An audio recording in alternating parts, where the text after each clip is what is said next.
this movie exists. X-Men Dark Phoenix is the, what is it, 12th film in the X-Men franchise? And the final film of this X-Men franchise, next to New Mutants, which is supposed to be out next year, but knowing Disney, that film will never see the light of day. Anyways, the plot of this movie, if you can call it one, because, I don't even know where to start. The X-Men go into space on a rescue mission to rescue some astronauts. Cosmic rays and shit attack the shuttle. Jean Grey stays behind and technically sacrifices her body to take those cosmic rays. And those cosmic rays eventually wake up the Phoenix Force inside of Jean Grey that's been sleeping since she was a little kid. Since, of course, Professor X is the one that kind of kept it hitting for like 20, 30 years, however old her character is. By the way, this movie takes place in 1992, so you expect me to believe that in 8.5 years, James McAvoy and Michael Fassbender will grow to become Ian McKellen and Patrick Stewart.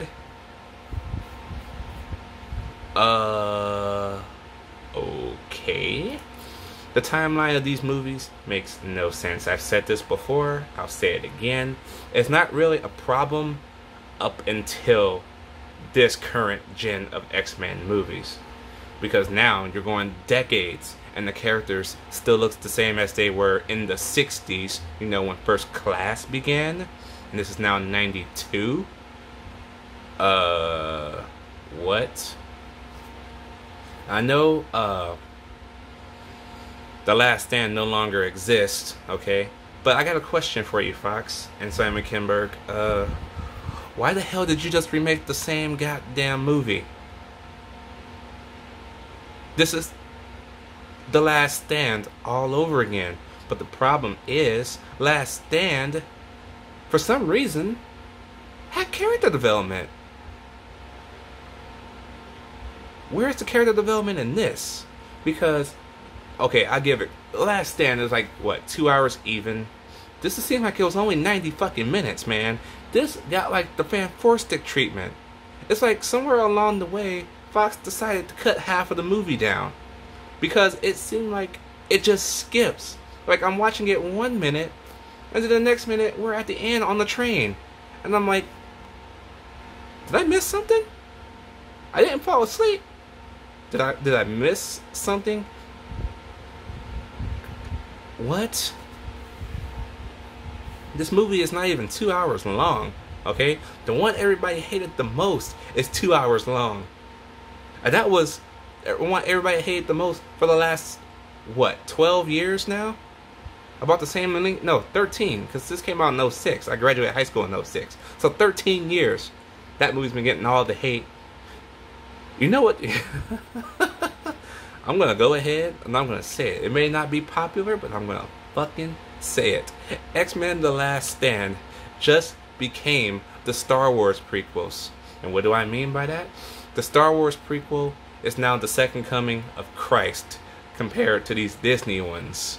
Even though I do like the Disney ones a little bit, the prequel sequels are the definitive ones.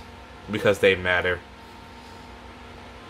You did all that to erase a timeline just to remake that same timeline. Almost the exact same, except maybe not killing Cyclops, not killing Professor X, and then turning her onto their side, I guess. Spoiler alert, as if anybody gives a shit.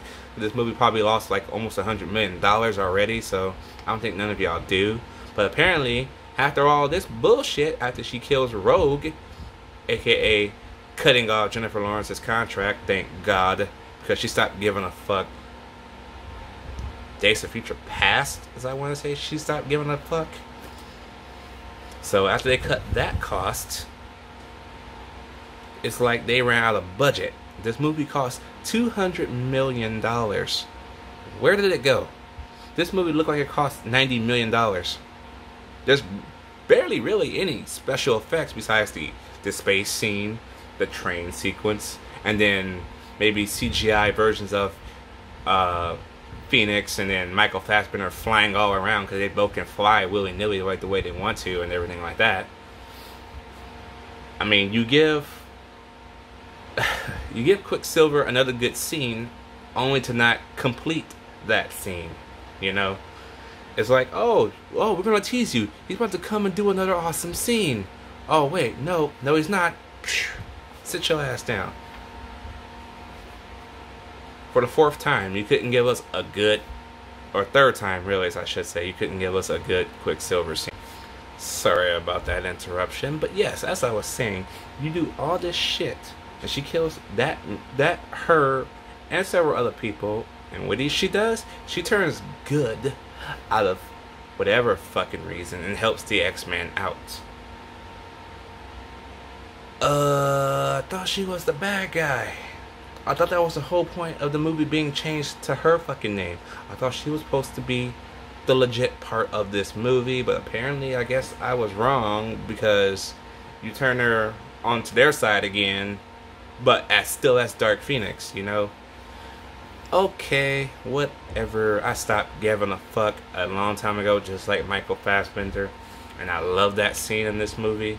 Okay, when they're having that scene in the park and they're talking, and Charles is giving that same speech he gives in the last 3 movies, and Michael Fassbender just simply goes, "Not again." Like, his face said it all. He did not give a fuck. And that, when Michael Fassbender don't give a fuck, that is like gold.